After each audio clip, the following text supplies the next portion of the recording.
Hey everybody, welcome to Kevin's Auto Channel. I'm Kevin Walters. I'm so glad you tuned in today. Hey, I cannot believe it, but I've had this truck for almost 6,000 miles and a little over 8 months. So it's time to do a long-term review on my 2022 Ford F150 XLT with the Coyote V8 in it.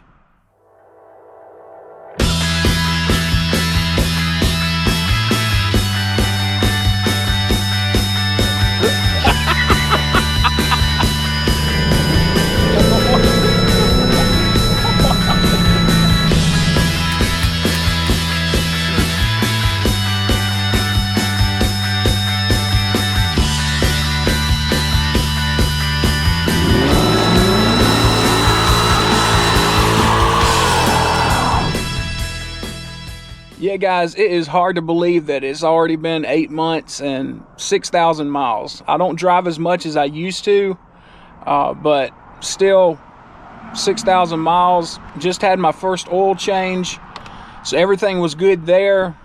It should be. It's a new truck still to me. Still pretty new to most people. Yeah, 2022 Ford F-150. You know, I had to go with that V8, that Coyote 5.0 liter. For the most part, I love this truck, but if you've watched this channel, you know there is one part of this truck I cannot stand, and that's the updates that they did to the Coyote V8 and the F-150s starting in 2021. Now, thank the Lord, this one does not have auto start and stop for the engine. They deleted that as part of the chip shortage late 2021, I believe. So this 2022 does not have auto start stop, but yes, it still does have cylinder deactivation. Now, when the exhaust was stock, you really couldn't tell when it went into 4 cylinders versus 8. But if you've seen a previous video, you know I put a Flowmaster Super 44 muffler on this truck just to give it a little bit more character. It was too quiet. It didn't feel like I was driving a V8 at all. So when I changed over to the Flowmaster Super 44, you could definitely tell when this truck was going between 8 and 4 cylinders. When it's in 4 cylinders with this Flowmaster, it has a low drone to it, and it sounds awful. Now, I have tried a Think Car PD8 scan tool. It's a professional scan tool. I tried that, and they must have the that module locked down, because I could not find it anywhere in the system. I've looked online, I've researched, I couldn't find anywhere how to deactivate it. Now, there is one way to, I guess you could say, override the cylinder deactivation, and that is with either sport mode or tow haul mode. They're okay. Sport mode is great. It brings this truck to life. The only problem with sport mode is it's different gear ratios, so you're staying in a lower gear all the time, and it makes it use more gas, and you can notice that. So I wish there was a way to where I could just go into the scan tool and turn off cylinder deactivation. Hopefully that will come in the near future. I know Livernois Performance, I believe it is, they make a tuner where you can tune out cylinder deactivation, but that's another $700, so I don't really want to spend that right now. I mean, it's annoying. The cylinder deactivation is annoying, and it gets on my OCD, but I can live with it for now. It's just, I just don't like it. I don't know why they had to mess up the Coyote V8 in 2021 and put cylinder deactivation on. I'm sure it was some kind of government regulation where they had to do something. Sort of makes me concerned for the new 2024 S650 Mustang coming out. I know it has an upgraded Coyote in it.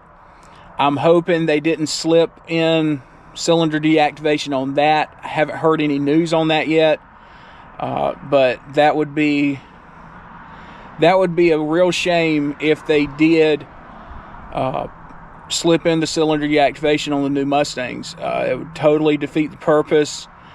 And from what I'm hearing, you know, they've got that engine locked down also, so you can't go in and tune it or tune the trans right now or anything when they come out. So probably for the first year or two, you get what you get, and you can't make any changes until someone breaks the code. So yeah, I mean, so far with this Ford F150, it's great. I love it. As long as they're selling V8s, I'm going to buy V8s. I'm glad Ford hasn't jumped on the bandwagon yet and put turbo 6s in all their trucks, or turbo 4s like Chevrolet did, and do away with the V8. Of course, you can still get a V8 in a Chevrolet, of course, and but you know, the Tundras, they don't offer V8s anymore. They're all turbo 6s. Dodge is going away with their V8s. Their Hemis going for turbo 6s, and their Hellcats and all will be electric. So, you know, times are changing. I don't like it. I don't like change. And I don't like that they're getting rid of the V8. And performance-wise, gas mileage-wise, there really is not a call for cylinder deactivation on a V8. It blips on and off. As soon as you touch the throttle, barely, it goes back off and goes back into V8. So, I mean, there's really no... The numbers don't justify having cylinder deactivation, okay? It's just a government take your toy away type thing. We don't want you to have fun anymore. That's my thoughts. So there. But yeah, I mean, overall, this F-150 is great. Cleaned it up today. Looks brand new again. I love this truck, like I said. I love the fact that it's a V8. And yeah, I mean, the dash, let me show you this.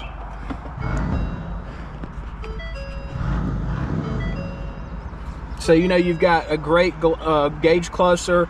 Of course, this is the XLT, so it doesn't have the full digital display, 12-inch digital display like my Mustang did. It still has the analog tachometer and speedometer, which is fine with me, but it has a great 8-inch cluster in the middle for all your digital stuff. You know, you can go through and change what you see, fuel economy, all that good stuff. Access your menu for everything. You know, you can check your tire pressures, whatever you want to see. You know, you can see on this 8-inch display. Now, another display that I love is the 12-inch Sync 4 infotainment center. Now, this is a great system. Ford did get me on this. I did not realize when I bought this truck, because they didn't tell me, but I didn't realize the stock navigation was a subscription. So a few months after I had this truck, all of a sudden my stock navigation didn't work anymore. Now, it still does live view, but you can't go in and do searches anymore or anything, because you have to have the subscription on Ford Pass Mobile. So yeah, so they took that away.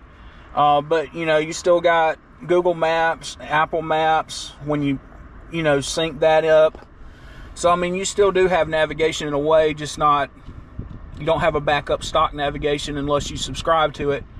And I think it's like 10 or 13 bucks a month. So I'm not ready to pay for that because I've got my phones. So yeah, so that was a letdown there.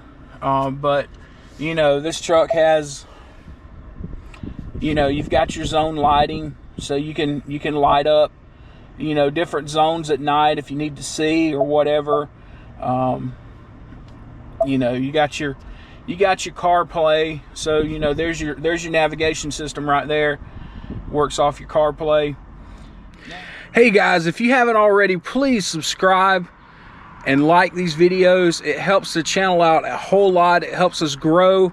So please just take 1 second, hit that subscribe button down below. Be sure to turn on the bell for notifications of videos. It doesn't cost you anything, but it helps us out a whole lot. Let's talk about CarPlay for a second.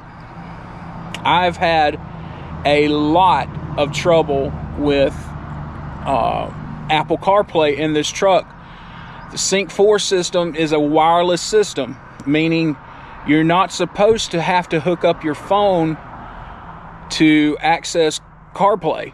Now, the problem with that is it does not always work. So, you know, you may get in your truck one day, start it up like I just did, and it syncs. You know, it syncs, it's fast, it's great. Other days you get in your truck, my personal experience, most days you get in this truck and you have to physically connect your phone cable to the truck to even get not Sync 4, but CarPlay to recognize on Sync 4. So that is a hassle. That is an irritation to me. I don't like that at all. I wished, I don't know if it's on Apple side or if it's on Ford side, but they need to come out with some kind of bug fix for that quickly, because it's aggravating and it's a nuisance. And yeah, so I hope they fix that soon. But like, you know, right now, you know, it picked up my phone fine. You know, I'm not plugged in or anything, so it picked it up this time, but who knows what will happen next time. And like I said, it's just luck of the draw. Sometimes it works, sometimes it doesn't. You just never know what you're going to get when you get in this truck as far as wireless CarPlay goes. So yeah, I mean, overall, you know, those two things considering, I can live with them. They're aggravating. I don't like the V8 change. I don't like, you know, sometimes Sync 4 works, sometimes it doesn't. With CarPlay, I have tried an Android phone before. Android seems to work better. It doesn't seem to have the bug. So maybe it's an Apple thing. I don't know. But other than that, this truck is great. I love it. Like I said, I love the interior. Now, my Mustang that I traded in on this truck, it was fully loaded. Yes, it had Sync 3. You had to plug it in. That was fine. That's what the system was needed. You know, that's how you had to use it. My Mustang had leather heated and cooled seats. This one has cloth heated only seats. No big deal. Cloth isn't as hot and sticky as leather, so that's fine with me. But other than that, other than the cloth versus the leather seats, there's not really much I'm missing from my Mustang to this F-150. The full digital dash in the Mustang was good. It was beautiful. You know, you could make it any color you wanted, you know, customize it. This one's fine. You can, the center cluster, depending on what drive mode you're in, you know, whether you're in tow, haul, sport mode, eco mode, normal mode, mud and ruts, rocks and sand, whatever you're in, you know, it'll change the colors and all on the display, so that's cool. But yeah, I mean, so far I'm happy. This one does have a 400 watt power inverter in it, so I've got a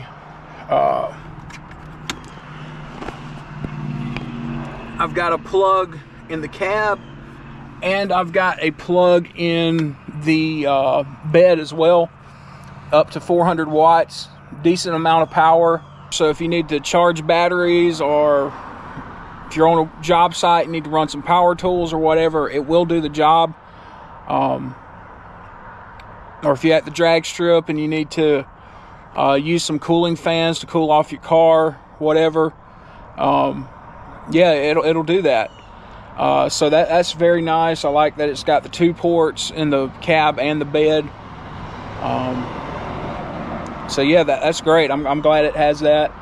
So, you know, if you're working, you need to charge your laptop up, or YouTuber, you need to charge your cameras or whatever, you know, you've got the capability. Plus you've got your regular 12-volt outlet, and you've got your USB plugs also. So lots of charging power in this truck, which is great. It does have the automatic tailgate release. You got a button in the cab, and you've got one on your key fob, so that's great. Trying to think.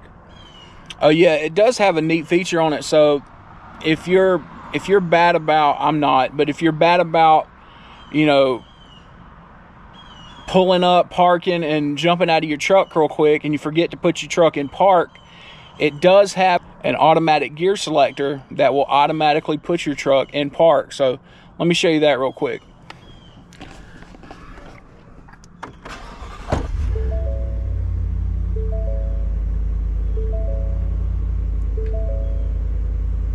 So if you're going along, you're driving, you come in, you park real quick, you leave the truck in drive like it is now, and you just reach over and turn your power off.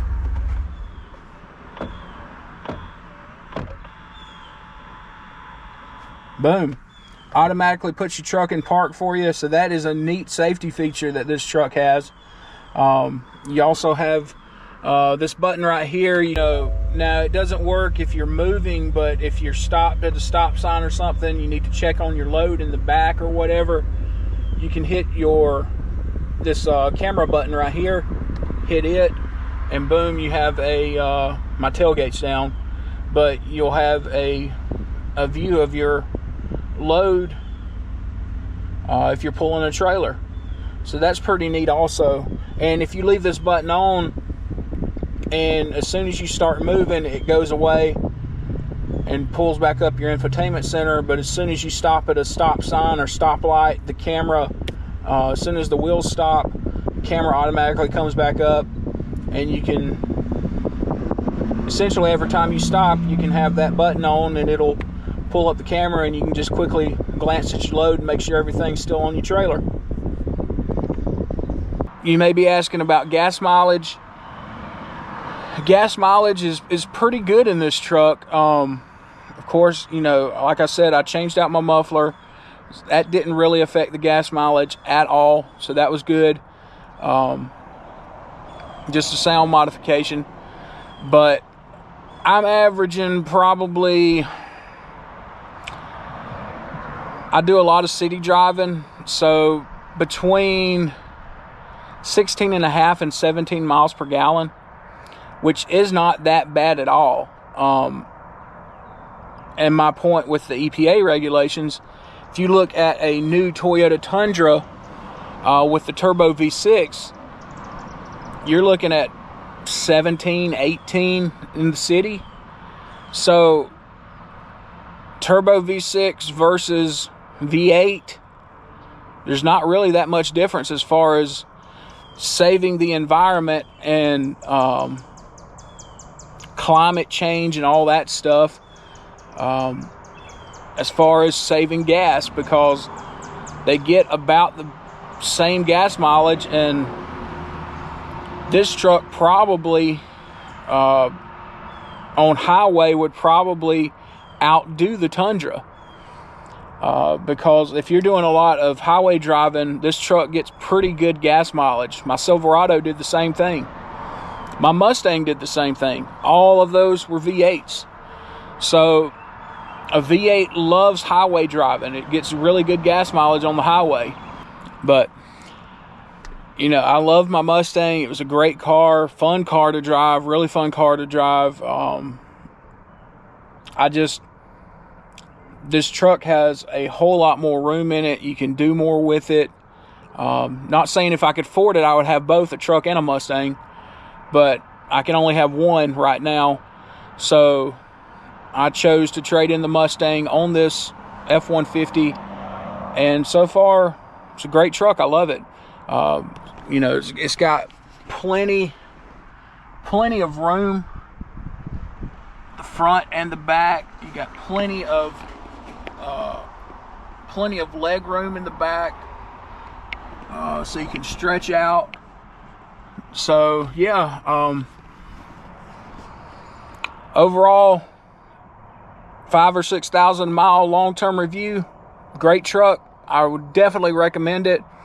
If you get one, try to go V8 if you can. Like I said, there's not much difference on gas mileage. As far as reliability, dependability, and longevity, the V8 is going to outdo a turbo V6 every day of the week. Because if you think about it, this is a heavy truck. Especially if you're hauling or towing, this V8 is going to outlast a turbo V6. I know with the turbo V6s and the Explorers, they go through turbos like crazy.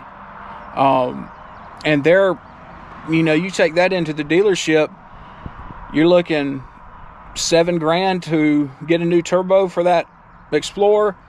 And that's the same thing that's going to happen to these trucks with turbo V6s in it. If you're just driving around town, you're not hauling, you're not pulling loads, you may do okay. You may get lucky and not have to replace turbo. But with a turbo V6, it's having to strain more. It's having to work a whole lot harder to pull around a vehicle. And with a V8, you don't have to worry about that. That's what V8s are made for. They're made for power. They're made for pulling. So the horsepower and torque numbers may be better on a turbo V6. Longevity-wise, reliability-wise, a V8 is going to outperform it every day of the week, especially in the long run. So that's my recommendation. You know, definitely recommend a Ford F-150 2022, 2023, whatever you can find on the lot. Definitely recommend a V8. Hopefully, like I said, they will come out with a, or they will unlock the ECU or whatever module needs to be unlocked to deactivate cylinder deactivation pretty soon, or range technology, or somebody else comes out with something to give Livernois Performance some competition to hopefully get the prices down a little bit, because just for detuning, cylinder deactivation. You know, $700 is pretty steep. So hopefully somebody else will come out with something pretty soon as competition. But yeah, 6,000 miles, 8 months later. So I bought this truck September 14th, 2022. And today is May 19th, I believe, May 20th of 2023. So October, November, December, January, February, March, April. Yeah, 8 months. So 8 months later, no issues. One oil change. No issues there. Everything checked out good. I don't think these new West Coyotes have the problem with oil consumption anymore. I know they changed some stuff. They upgraded the oil pump gears and all that stuff in these newest Coyote engines for these trucks. So yeah, no issues.